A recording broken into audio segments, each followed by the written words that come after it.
Hello my dear students, thank you for joining our video. और आज की इस वीडियो में हम करेंगे माइक्रो इकोनॉमिक्स का चैप्टर नंबर 5 और वीडियो होगा हमारा कॉस्ट के ऊपर। समझने वाली बात यह है कि हम पिछले 4 चैप्टर कंप्लीट कर चुके हैं और आज हमारे वीडियो की सीरीज में ये चैप्टर नंबर 5 है। एमपी बोर्ड्स के स्टूडेंट्स जो हैं अगर इसे देख लेते हैं और हमारे वीडियोस की सीरीज को फॉलो कर रहे हैं तो नो डाउट चाहे आंसर राइटिंग हो चाहे प्रैक्टिकल हो उन्हें कोई भी पीछे नहीं कर पाएगा।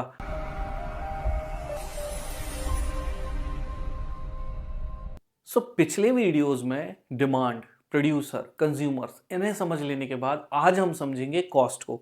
और कॉस्ट एक बहुत बेसिक सा कॉन्सेप्ट है जो कि हम अपनी लाइफ में रोजाना आम जिंदगी में सुनते हैं। और कॉस्ट मतलब खर्चा। बात करें अगर हम कॉस्ट की तो हम ये जानते हैं कि जो फर्म्स होती हैं ये अलग अलग इनपुट्स को यूज करती हैं, जैसे कि लैंड, लेबर, कैपिटल, ई शेप। और ये इनको यूज करने के साथ साथ नॉन फैक्टर इनपुट को भी यूज करती हैं, जैसे कि रॉ मटेरियल। तो दोनों यूज होंगे इनपुट में, आपके फैक्टर भी यूज होंगे और साथ ही साथ में आपके नॉन फैक्टर भी यूज होंगे। यहां पर ये जो फर्म होती हैं इन्हें पेमेंट करनी होती है इन इनपुट्स को, क्योंकि ये फ्री में नहीं आते। अब आपको क्या लगता है, लैंड, लेबर, कैपिटल, ई शेप, रॉ मटेरियल, इनमें से क्या फ्री आता? कुछ भी नहीं आता। आपको इसके लिए पेमेंट करनी होती है और इनकी पेमेंट में जो खर्चा आता है ना दोस्त, इसे ही बोला जाता है कॉस्ट ऑफ प्रोडक्शन। अब हम समझेंगे concept of cost of production, जिसमें पहला है रियल कॉस्ट। रियल कॉस्ट अक्सर 4 लोगों के मुंह से एक बात जरूर सुनी होगी, वो क्या कि भाई पैसा वैसा सब मोह माया है। तो ये जो मोह माया वाला कॉन्सेप्ट है यही यहाँ पर रियल कॉस्ट की कैटेगरी में आता है, क्योंकि इसे कैलकुलेट पैसे के टर्म्स में नहीं किया जाता बल्कि एफर्ट और सेक्रीफाइसेस के टर्म्स में किया जाता है। क्यों? क्योंकि जब भी कोई प्रोडक्शन चल रहा होता है वहाँ जो एफर्ट्स लगे हैं, वहाँ जो सेक्रीफाइसेस किए गए हैं, उनकी बात की जाती है और उसे ही बोला जाता है रियल कॉस्ट। ये जो कॉन्सेप्ट है ये सब्जेक्टिव है। कैसा है? सब्जेक्टिव। क्योंकि यहां पर बात की जाएगी सब कुछ की लेकिन पैसे की नहीं। क्यों? क्योंकि इसके अलावा और भी चीजें हैं, जैसे कि सेक्रीफाइसेस और मेंटल और फिजिकल एफर्ट जो लगाए गए हैं एक कमोडिटी को बनाने में। इस वजह से इसका नाम है real cost. Next one is money cost. अब नाम ही जस्टिफाई कर रहा है किसी भी प्रोडक्शन को कंप्लीट करने में जो खर्चा आया है, किसी भी इनपुट को आउटपुट बनाने में जो खर्चा आया है, इसे ही बोला जाता है क्या? Money cost.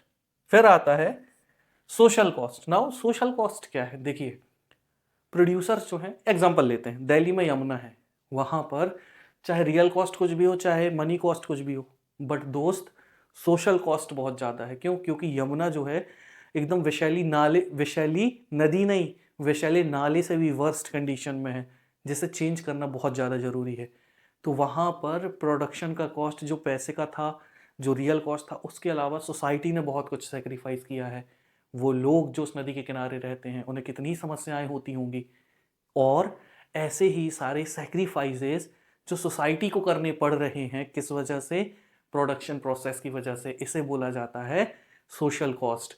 जितना ज़्यादा अर्बनाइजेशन होगा, शहरीकरण होगा, उतना ज़्यादा धूल, उतनी ज़्यादा पॉल्यूशन, उतना ज़्यादा धुआं, उतना ज़्यादा पानी का खराब होना, ये सारी चीज़ें जो आती हैं ये किस में आती हैं? ये आती हैं सोशल कॉस्ट में।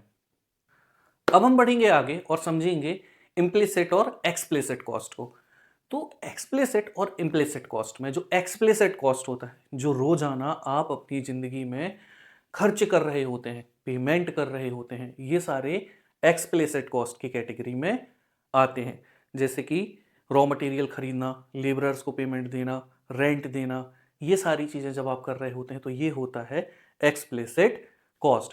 बट इम्प्लिसिट कॉस्ट क्या है? देखिए, बहुत सिंपल सी बात है।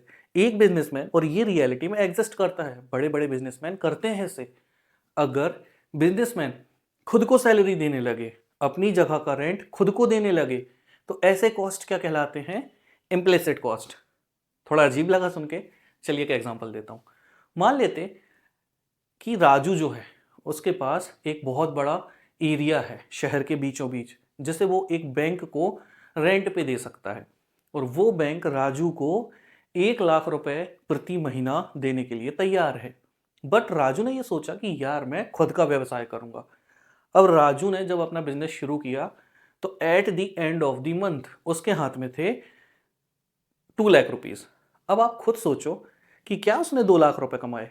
अब आप सोच रहे होंगे कि नहीं नहीं बात तो है सर, 1 लाख तो उसको वैसे भी मिलते ना। तो यस बेटा, यही है इम्प्लिसिट कॉस्ट। वहां 1 लाख तो उसे वैसे भी मिलते, लेकिन अब कितने उसके हाथ में 2 लाख, बट एग्जैक्टली उसने बढ़ के कितना कमाया, 1 लाख। तो ऐसे खर्चे जो खुद को हम दे देते हैं, ऐसा रेंट जो हम खुद को दे देते हैं, ऐसी सैलरी जो हम खुद को दे देते हैं, इन्हें बोला जाता है क्या, इम्प्लिसिट कॉस्ट। अगला टॉपिक जो है हमारा, ये क्या है, ये है हमारा अपॉर्चुनिटी कॉस्ट। तो ये जो अपॉर्चुनिटी कॉस्ट है, अगर आपने हमारे पिछले वीडियोस देखे हैं जो शुरुआत के चैप्टर्स थे, तो आपको बहुत अच्छे से पता होगा कि अपॉर्चुनिटी कॉस्ट क्या होता है। चैप्टर 1 में ही इसे बहुत अच्छे से डिस्कस किया गया था। इसे कहा जाता है नेक्स्ट बेस्ट अल्टरनेटिव फॉरगॉन। आप जो आज कर रहे हैं उसके लिए आपको जो सारी चीजें छोड़नी पड़ी, उन्हें क्या बोला जाता है, अपॉर्चुनिटी कॉस्ट।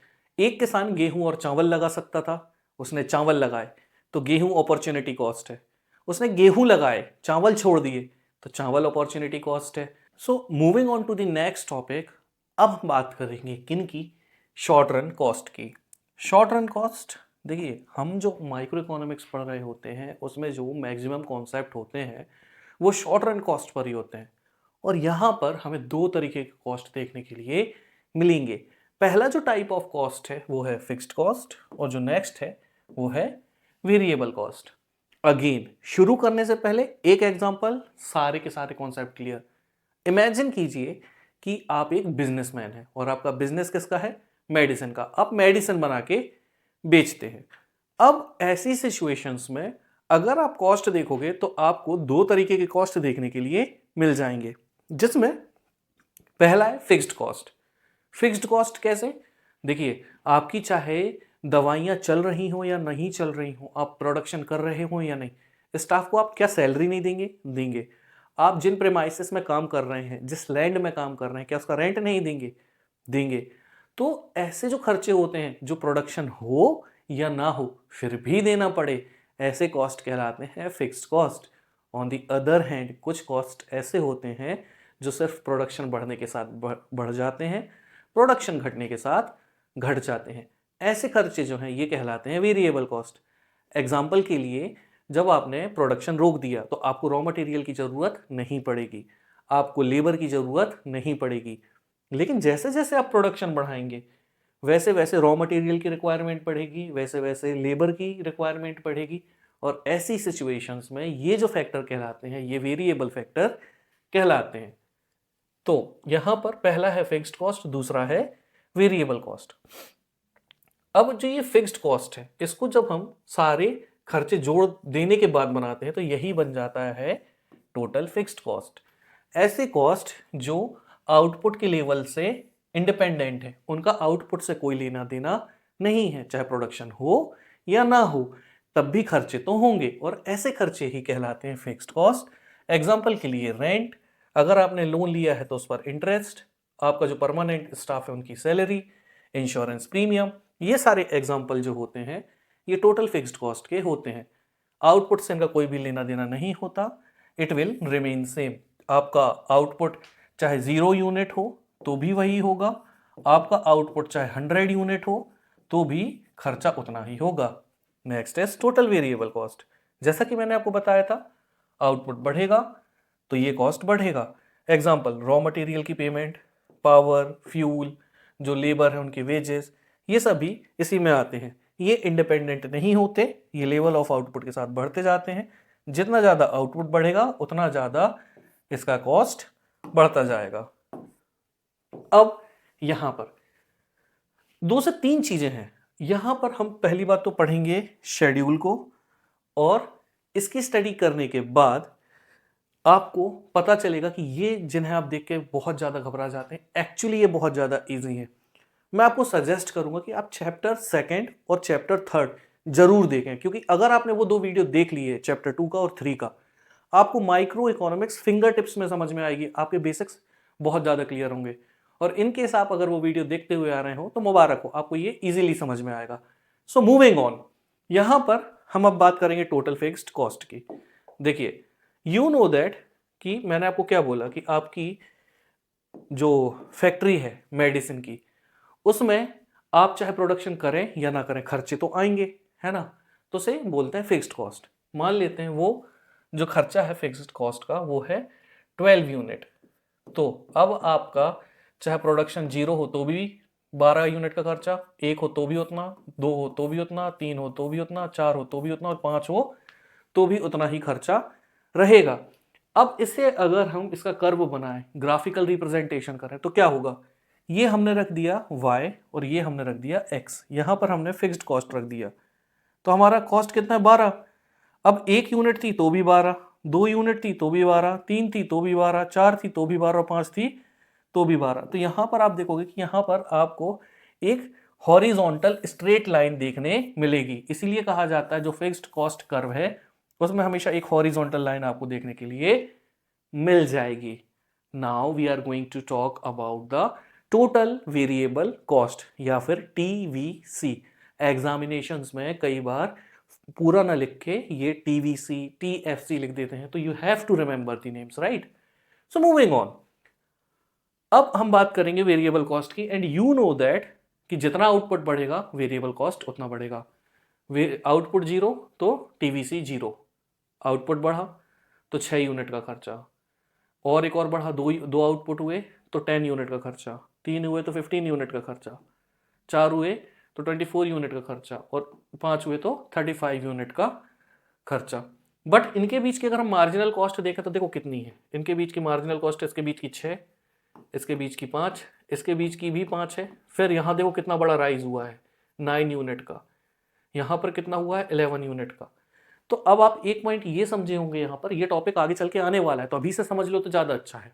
तो देखो मार्जिनल कॉस्ट जो है एक पॉइंट ऑफ टाइम में कम हुई फिर सडनली राइज हो गई। तो यहाँ पर इसको अगर हम ग्राफ में रिप्रेजेंट करेंगे तो यहाँ आप देखोगे कि यहाँ से ये शुरू करती है, पहली यूनिट में खर्चा आया 6 का, दूसरी में आया 10 का, फिर आया 15 का।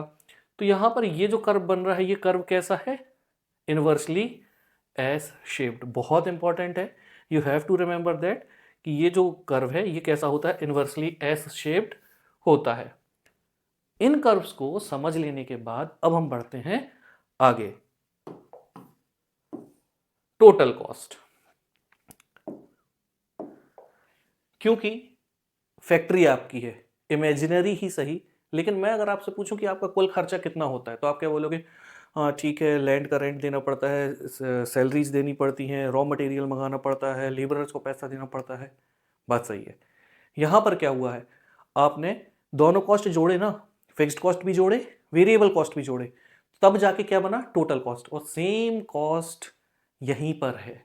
देखो दोस्त, सिंपल सा कॉन्सेप्ट है। यहाँ पर टोटल कॉस्ट में आपको देखने के लिए क्या मिलेगा, यहाँ पर आपको देखने के लिए मिल जाएगा TFC भी देखने मिलेगा और TVC भी देखने के लिए मिल जाएगा। That's why formula says total cost is equal to total fixed cost plus total variable cost.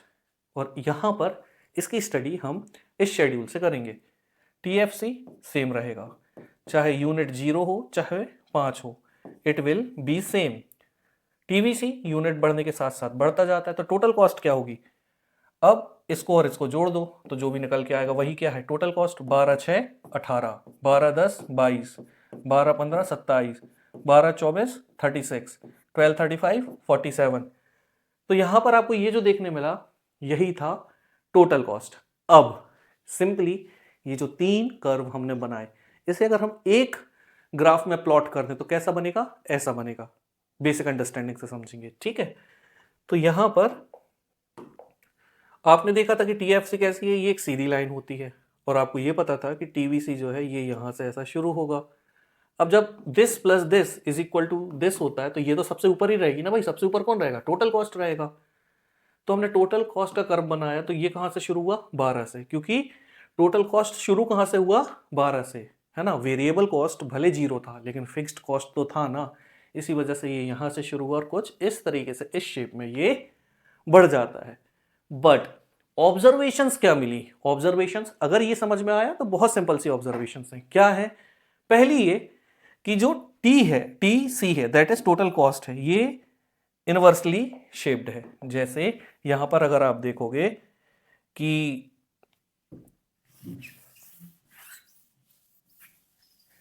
जैसे टीवीसी यहां पर इनवर्सली शेप्ड है, वैसे ही टीसी भी इनवर्सली शेप्ड है। जिस तरीके से टीवीसी है उसी तरीके से टीसी भी इनवर्सली शेप्ड है।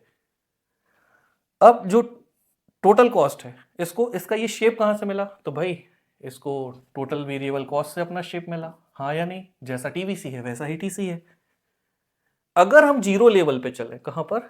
जीरो लेवल पर, तो इस जीरो लेवल पर आप क्या ऑब्जर्व करेंगे? आप ये ऑब्जर्व करेंगे कि टीएफसी और टीसी इक्वल है ना? देखो ये 12 और ये भी 12। तो एक ऑब्जर्वेशन ये भी निकल के आती है कि जीरो लेवल जब आउटपुट होगा तो total cost will be equal to total fixed cost. और वर्टिकल डिस्टेंस जो होता है टोटल कॉस्ट का और टोटल वेरिएबल कॉस्ट का, ये कांस्टेंट होता है कहां पर? टोटल फिक्स्ड कॉस्ट में। देखिए यहां पर इस ऑब्जर्वेशन को अगर हम समझे तो ये कह रहा है vertical distance between TC and TVC is constant है टीएफसी। अब देखो यहां पर इनके और इनके बीच में जो डिस्टेंस है ये क्या है? कांस्टेंट है, बिल्कुल सेम है। अब बढ़ेंगे हम और आगे और समझेंगे हम एवरेज फिक्स्ड कॉस्ट को। Average fixed cost, you know that कि एवरेज कैसे निकालना है? एवरेज निकालना बहुत आसान होता है, total divided by number of units. तो एवरेज फिक्स्ड कॉस्ट अगर आप निकालना चाहते हैं तो एवरेज फिक्स्ड कॉस्ट का formula says total fixed cost divided by total quantity.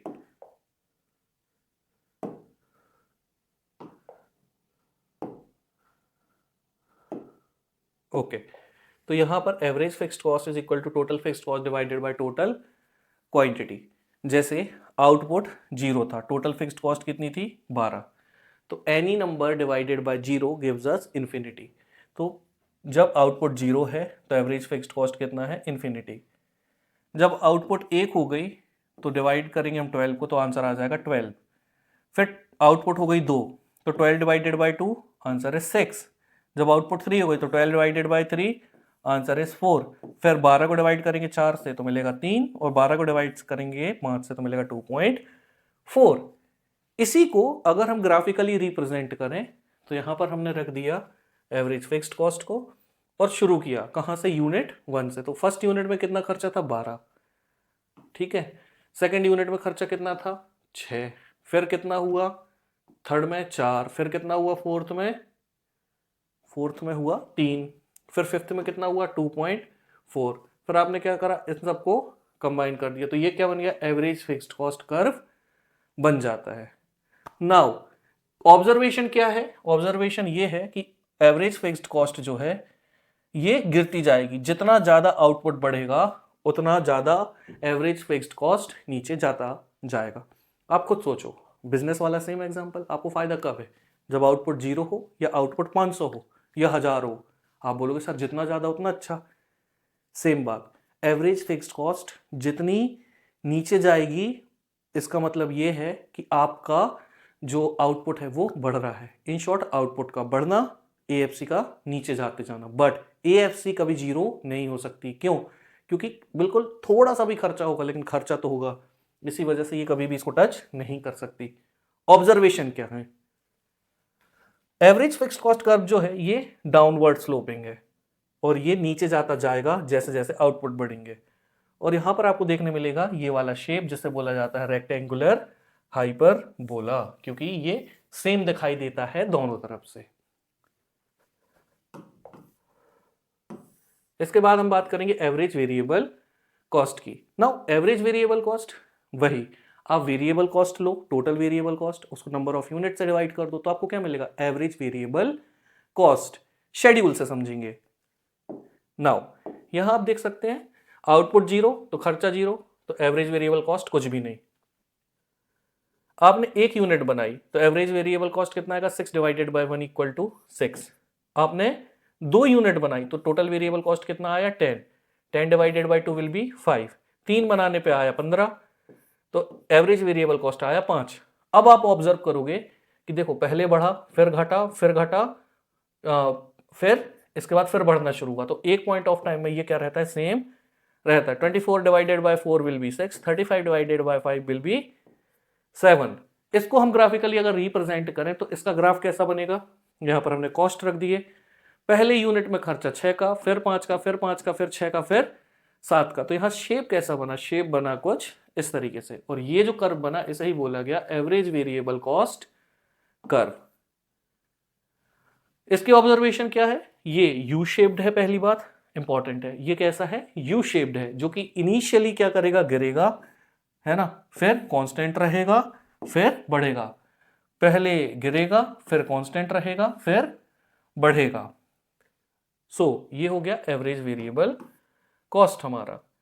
इसके बाद हम बात करेंगे एवरेज टोटल कॉस्ट की। Now we know that total cost में क्या क्या होगा, total fixed cost, total variable cost.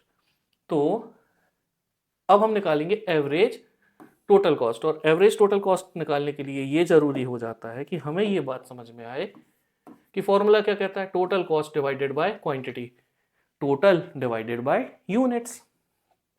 Again average cost में क्या मिलेगा आपको, एवरेज फिक्स्ड कॉस्ट और एवरेज वेरिएबल कॉस्ट। तो पहली यूनिट में कितना खर्चा हुआ, 18, दूसरे आउटपुट में कितना हुआ, 11, फिर तीसरे में कितना हुआ, 9, चौथे में कितना हुआ, 9, पांचवें में कितना हुआ, 9.4। यहां पर आपने एवरेज फिक्स्ड याद करो, हम यहां तक पहुंचे कैसे हैं, एवरेज फिक्स्ड कॉस्ट निकाला है, फिर एवरेज वेरिएबल कॉस्ट निकाला है, और अगर आपको एवरेज कॉस्ट निकालना है तो you just have to do one thing, and that is average fixed cost को ऐड कर दो आप, और एवरेज टोटल कॉस्ट को आप ऐड कर दो, तो आपको क्या मिल जाएगा, एवरेज कॉस्ट। तो बस इन दोनों को जोड़ो तो आपको क्या मिल जाएगा, एवरेज कॉस्ट। क्लियर। इसको हम कहां पर रिप्रेजेंट करेंगे, ग्राफ में। अब ग्राफ में जब हमने रिप्रेजेंट करा तो यूनिट 1 में कितना एवरेज कॉस्ट था, 18, सेकंड में कितना था, 11, थर्ड में कितना था, 9, फोर्थ में कितना था, 9, फिफ्थ में कितना हो गया, 9.4। तो यहां पर भी एक शेप हमें जो देखने के लिए मिला वो कौन सा शेप था, यू शेप था। और इनिशियली आप देखोगे कि एवरेज कॉस्ट गिरता है, फिर कांस्टेंट रहता है, फिर बढ़ जाता है। तो ये था एवरेज कॉस्ट।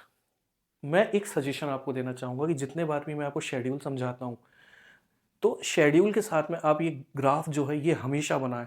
आप 2 से 3 बार ये ग्राफ बनाएंगे और जीवन भर नहीं भूलेंगे, मैं इस बात की गारंटी देता हूं। बट फोकस होके करना, मन लगा के पढ़ना, तभी जाके ये होगा। और एक बार समझ में आ गया, वैसे बहुत ईजी है, आपको हमेशा के लिए समझ में आ जाएगा। ना सिर्फ आपकी 12th, आपके कॉलेज, आपके यूजी, आपके पीजी में भी हमेशा के लिए ये हेल्पफुल रहेगा। तो यहां हमें क्या ऑब्जर्वेशन मिली कि ये यू शेप है और शुरू में गिरेगा, कांस्टेंट रहेगा, फिर बढ़ जाएगा।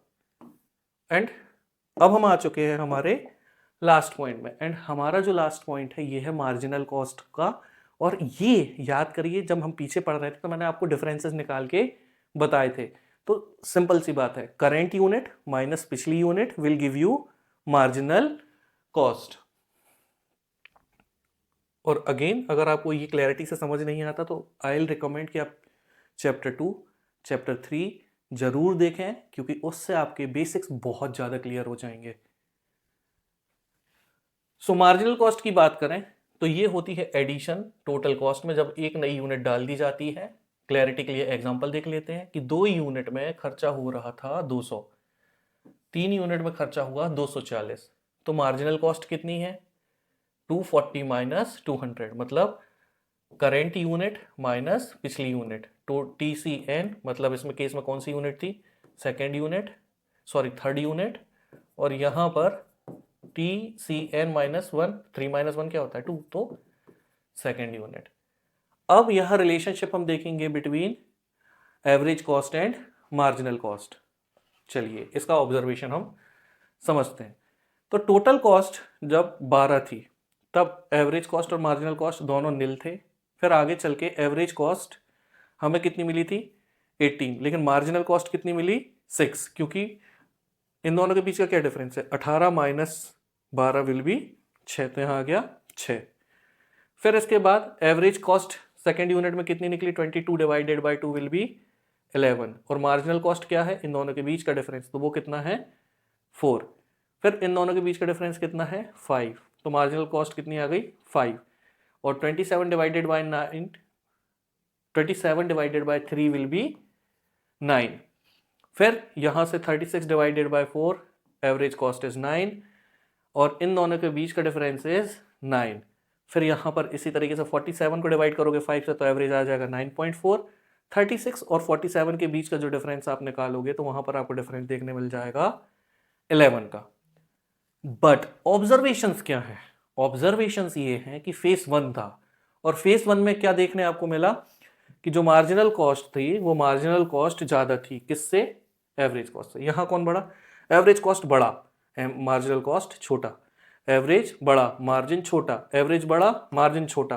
तो फेस 1 में होता है marginal cost is less than average cost, या फिर average cost is greater than marginal cost, फिर एवरेज इक्वल मार्जिन इक्वल। तो ये फेस कौन सा है, where marginal cost is equal to average cost. फिर एवरेज कम हो जाता है, मार्जिनल कॉस्ट बढ़ जाती है, and this is the third phase जहां पर marginal cost is greater then average cost. Now about observations, चाहे ये निकालना हो चाहे ये निकालना हो, दैट इज चाहे एवरेज कॉस्ट निकालना हो चाहे मार्जिनल कॉस्ट निकालना हो, क्या बिना टोटल कॉस्ट के निकलेगी, आंसर इज नहीं, तो इसका होना कंपलसरी है। देन जो AC और MC कर्व होते हैं ये दोनों यू शेप होते हैं। आप देखेंगे, वीडियो को रिवाइंड करके आप देख लीजिए कि जो एवरेज कॉस्ट का कर्व होगा और मार्जिनल कॉस्ट का कर्व होगा, ये दोनों आपको जो है कैसे मिलेंगे, यू शेप्ड मिलेंगे। अब हम बात करेंगे ऑब्जर्वेशंस की। तो अगर हम ऑब्जर्वेशंस की बात करें तो ऑब्जर्वेशन में हमें एक बात समझ में आती है कि जो एवरेज कॉस्ट कर्व है और जो मार्जिनल कॉस्ट है ये दोनों जो है ये टोटल कॉस्ट से मिली। देखिए आपको एवरेज कॉस्ट किससे मिली, टोटल कॉस्ट से, मार्जिनल कॉस्ट किससे मिली, टोटल कॉस्ट से।